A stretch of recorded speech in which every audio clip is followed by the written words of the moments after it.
Good morning, students. So this is our chapter biodiversity and conservation. Today we'll study about biodiversity conservation. Why should we conserve biodiversity?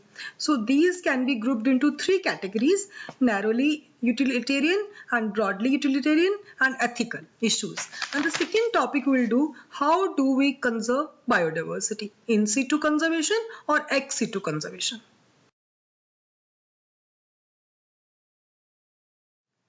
So you'll study about reasons for biodiversity conservation. First of all, narrow utilitarian, and second is broadly utilitarian, and third is ethical argument.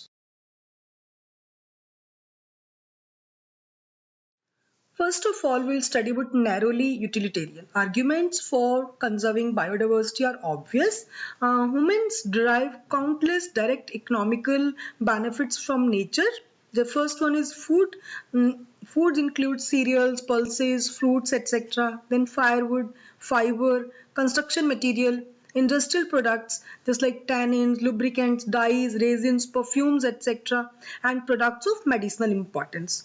More than 25% of the drugs currently sold in the market worldwide are derived from plants, and 25,000 species of plants contribute to the traditional medicines used by the native people around the world. Nobody knows how many more medically useful plants there are in the tropical rainforest waiting to be explored. So the nations which are rich in biodiversity expect to reap enormous benefits from this forest, etc.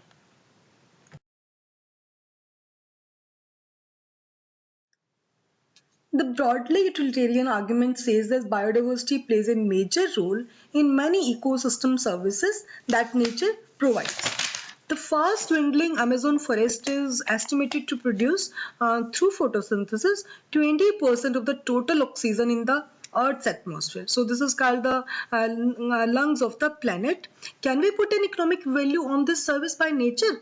You can get some idea by finding out how much your neighborhood hospitals spend on a cylinder of oxygen. So cylinder of oxygen is given at 2000 rupees, and it's free for we people.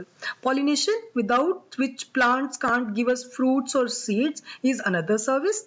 Ecosystem provide through pollination, pollinators, layers, bees, bumblebees, birds and bats. So what will be the cost of accomplishing pollination without help from natural pollinator? You must remember that the bees are insects. If are removed from the planet, then the 80% of fruits and vegetables we are getting, that will be vanished. So there are other intangible benefits that we derive from nature: the aesthetic pleasures of walking through thick woods, watching spring flowers in full bloom, or waking up to a bulbul song in the morning. So we can't put price tag on such things. So these are considered in broad utility area.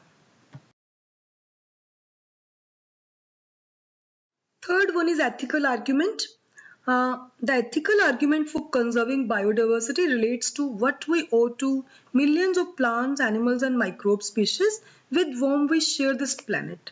Philosophically or spiritually, we need to realize that every species has an intrinsic value, even if it may be of current or any economic value to us. We have a moral duty to care for their well-being and pass on our biological legacy in good order to future generations.